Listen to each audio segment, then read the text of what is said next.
अरे हो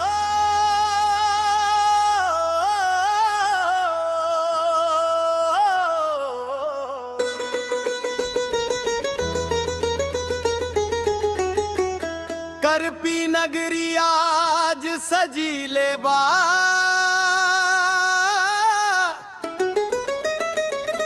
भक्ति के रंग में रंगाई लेबा। ढोल नगाड़ा शंख के धुन हर गली में गूंजे माई के गुण। बोलो जय माता दी। करपी में गूंजे जयकारा हो, कलश यात्रा भइल निराला हो। माथे कलश हाथ में ध्वजा, भक्ति में डूबल सर पारा हो। गोलू सोनी गावे माई के गुनवा, झुमा देले भीड़ के सागरो चुनवा। नाचे गावे हर नर नारी, आज बनल भक्ति के त्योहार हो। करपी में गूंजे जयकारा हो, कलश यात्रा भइल निराला हो।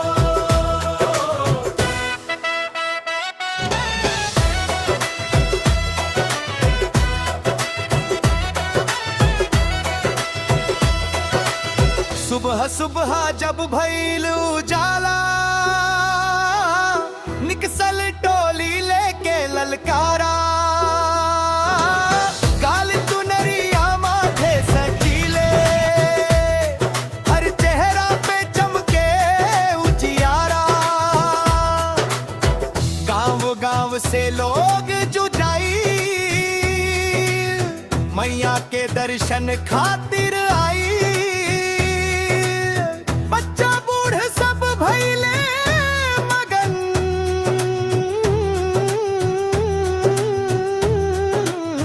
भक्ति में हर दिल समाई।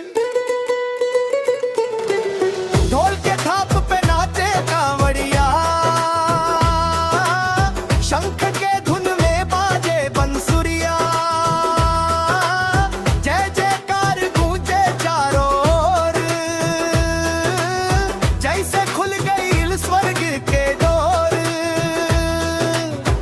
करपी में गूंजे जयकारा हो, अंतराधाई बीच माता दी।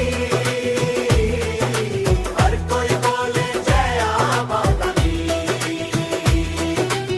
गोलू सोनी के मधुर सुर में गूंजे हर दिल में जय माता दी। उनकर आवाज में जादू बा, भक्ति में डूबल हर साधु बा। जवान बुजुर्ग नानकी ननकी, सबके मनवा बेकाबू बा। नाचे कोई घूम घूम के, कोई कूदे झूम झूम के। ऐसन भक्ति के रंग चढ़ल, ना उतरे ई धूम धाम से। जय माता दी। सब मिलके बोलो जय माता दी।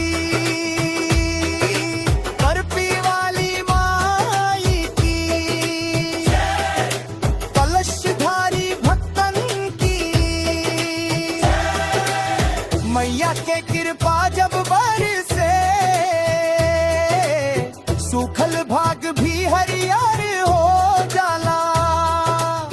जिंदगी के हर दुख दर्द में पेके, सुख शांति घर घर हो जाला। माथे पे कलश उठवले बानी, मन में आस सजवले बानी। मनिया तू सुन लस रजिया, तोहरे द्वार पे आवे बानी। करपी में